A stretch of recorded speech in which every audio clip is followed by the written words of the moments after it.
to JForrest English. I'm Jennifer, and today we're going to read a news article together about the royal coronation so you can improve your reading skills, learn advanced vocabulary, grammar, and even pronunciation. Let's get started. Let me read the headline. Why Meghan Markle isn't attending King Charles III's coronation with Prince Harry. She's a mom first. Now right here, notice we have the word why. But let me ask you, is this headline a question? What do you think? No, it is not a question, and we know that because the order of the words. To be a question, first we would have the verb, and then we would have the subject, Meghan Markle. So as a question, it would be, why isn't Meghan Markle attending the coronation? That is a question.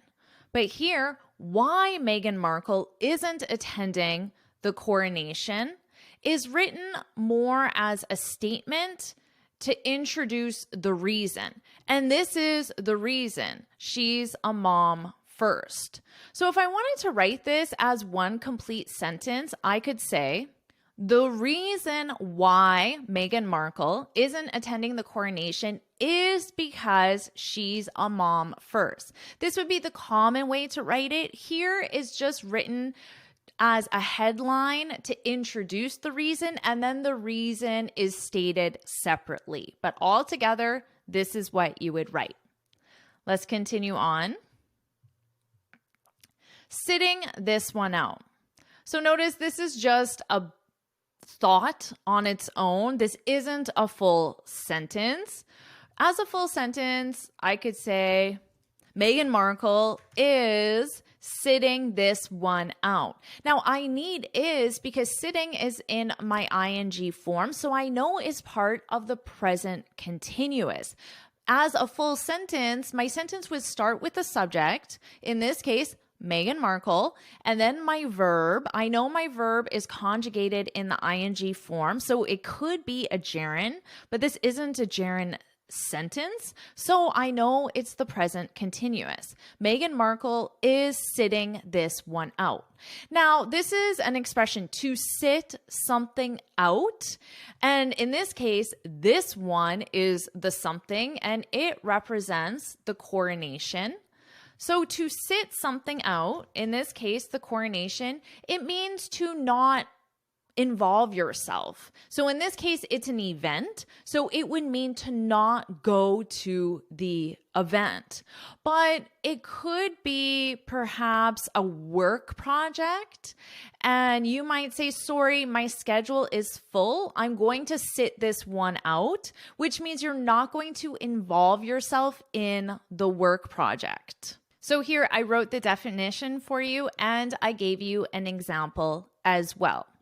Now, I did prepare a free lesson PDF, so you can look in the description for the link to download the PDF that summarizes all of the notes. Let's continue. Meghan Markle won't be attending King Charles III's coronation with Prince Harry next month, and her reason for skipping the ceremony.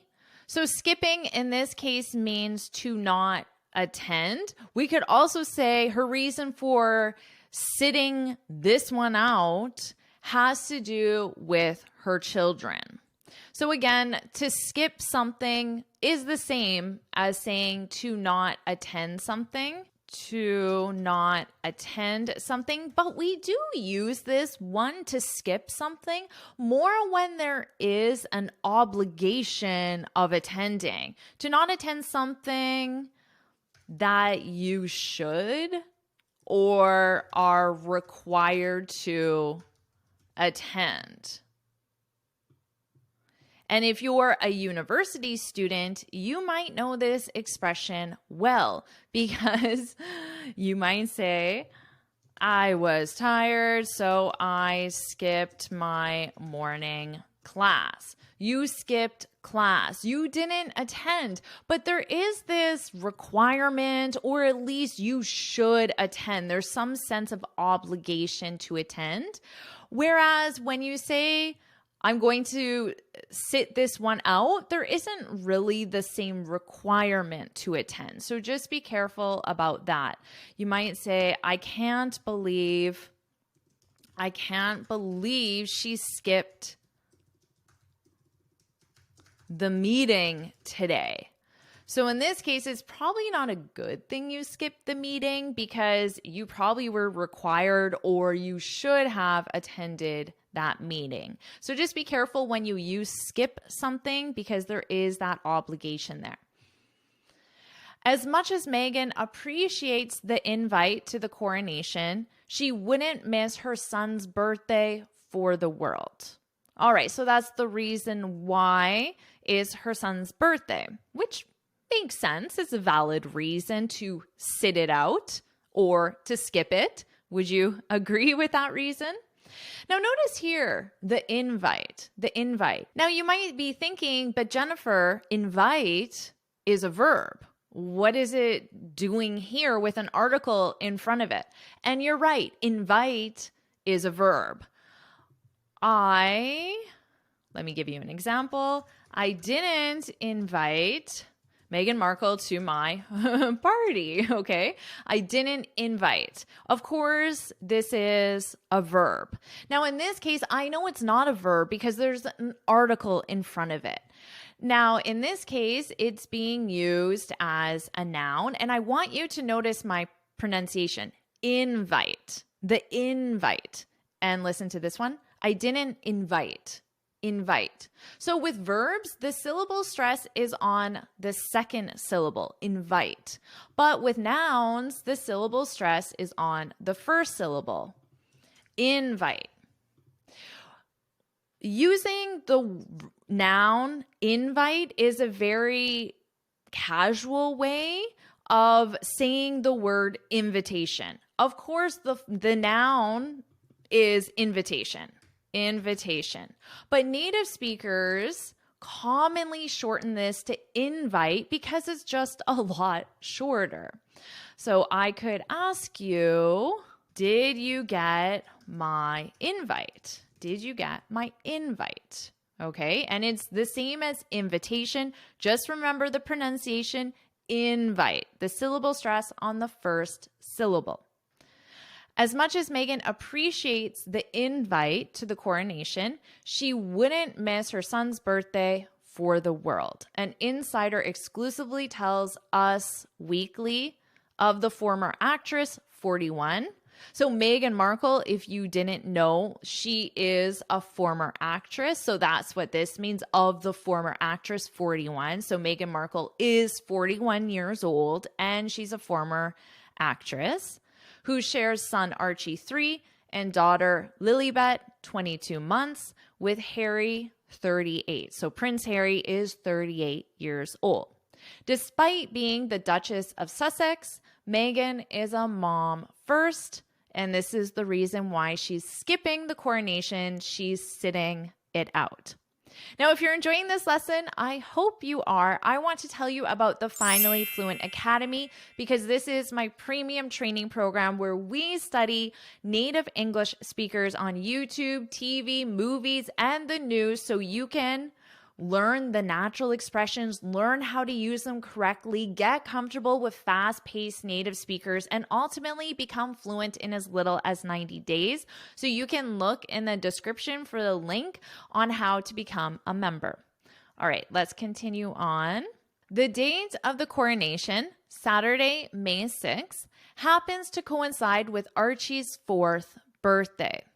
Now, talking about birthdays, we could say Archie turns 4 on May 6th. So we use the verb to turn when you talk about going from one age to the next age. So let's say it's in the future, it's July. Megan could say, Archie just turned 4 because only a few weeks before it was his birthday. So in this case, it's in the past simple because it's a completed event. He already went from 3 to 4. So that is how you can talk about age with your birthdays. You use the verb to turn. It's not clear what kind of plans the Suits alum, now this might confuse you, you have to know about Meghan Markle's acting history, because remember, she's a former actress and she was in the TV show Suits. It's a very good TV show if you haven't watched it. The TV show Suits. It's about lawyers who wear these very expensive, fancy suits. Okay, and alum is short for the word alumni. Alumni is the word used when people complete their university studies. So when you graduate from a college, you then become an alumni of that college or university. Now, in this case, they're using it because she's completed her job on the show Suits. The show is no longer on the air. It's done. And so she's now an alum of the show Suits because she's completed it. Okay, so the Suits alum, who is Meghan Markle, has made, the plans that the Suits alum, Meghan Markle, has made for her eldest child's celebration. But the sources says, what do you notice about this? The sources says, that's not correct, right? Because the sources represents the subject they. There's more than one source. A source is a person who provides information, a source of information. So the person who shared this information about Meghan Markle with the magazine, that person is referred to as a source. But in this case, they're saying the sources, so there's more than one source, so it's they. So our verb should not have an S on it because the S would only be for the source. So it would be they say. To avoid confusion, I got rid of the S for you and now it's grammatically correct. But the source says she didn't want to spend it. This she represents Meghan Markle, not the source. She didn't want to spend it away from her son. And I know that because we know we're talking about the relationship between Meghan Markle and her son. Now, you might be wondering, did a native English speaker make this grammar mistake? They didn't know the rule? No, absolutely not. Every native speaker knows how to conjugate their verbs like this.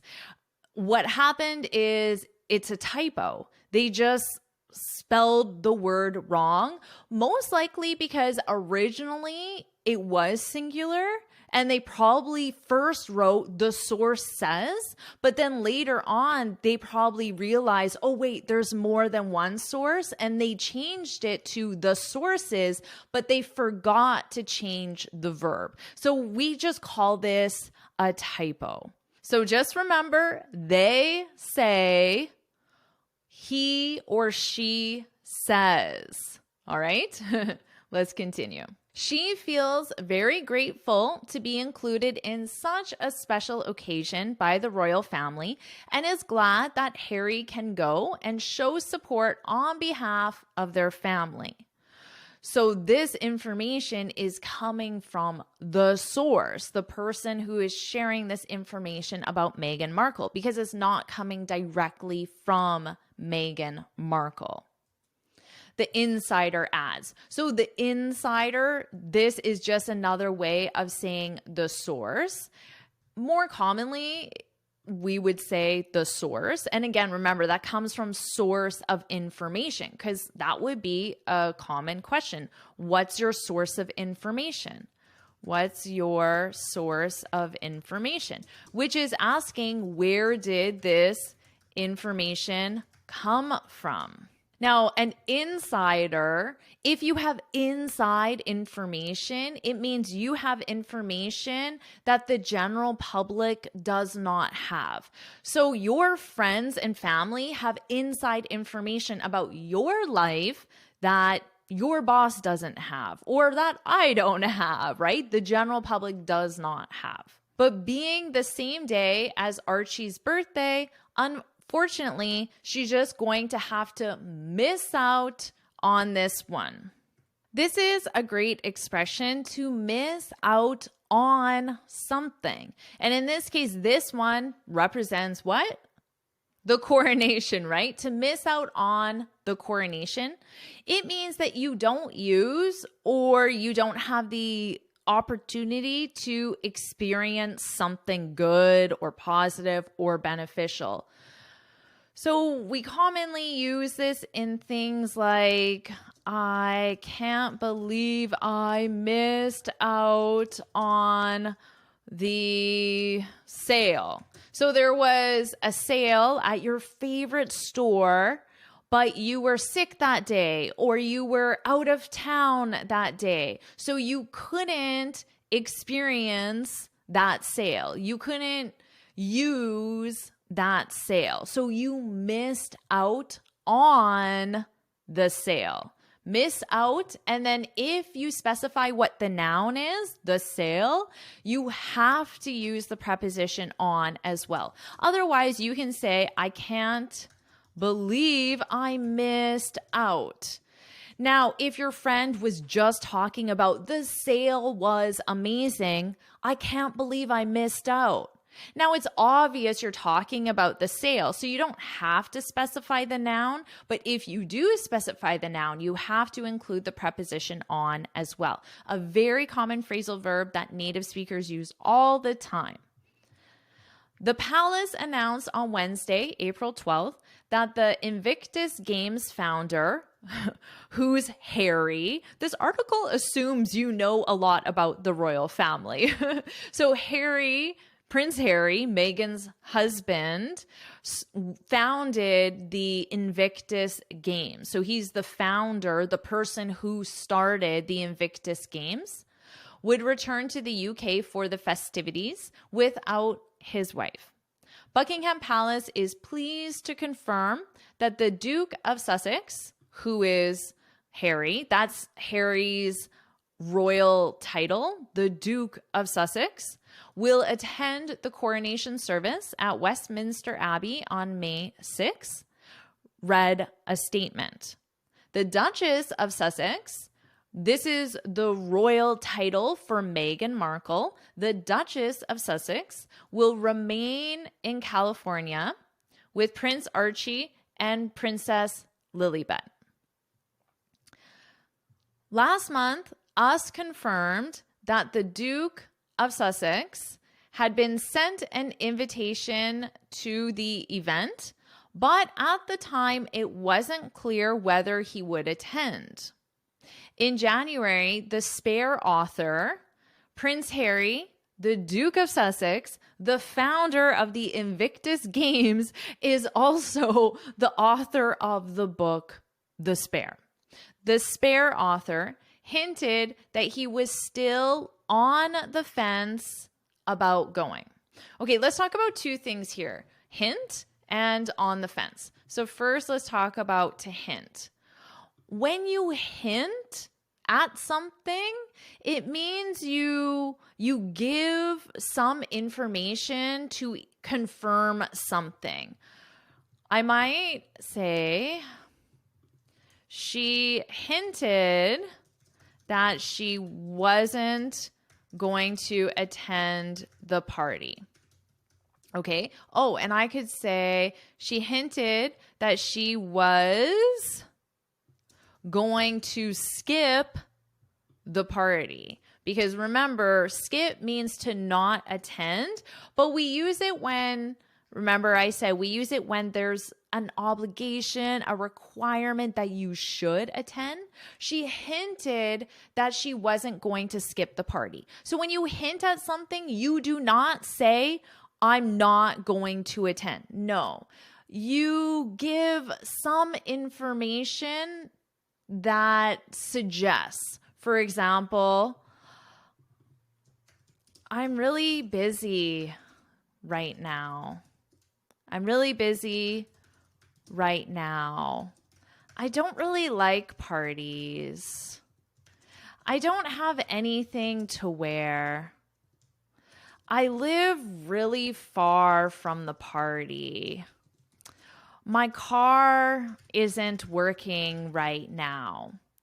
So if you're talking about the party and I say, oh, I don't really like parties, you might think, well, that kind of sounds like you don't want to go or you're not going to go. So these are all the different ways I could hint that I'm going to skip the party without directly saying. So you indirectly give information that suggests what you're going to do.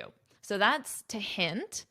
Now, to be on the fence, because notice our verb here is the verb to be on the fence. To be on the fence. To be on the fence.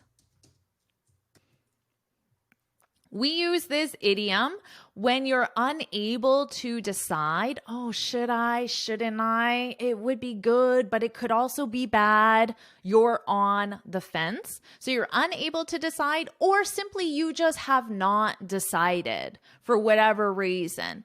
You're on the fence. As an example, we're on the fence if Jane's a good fit for the promotion.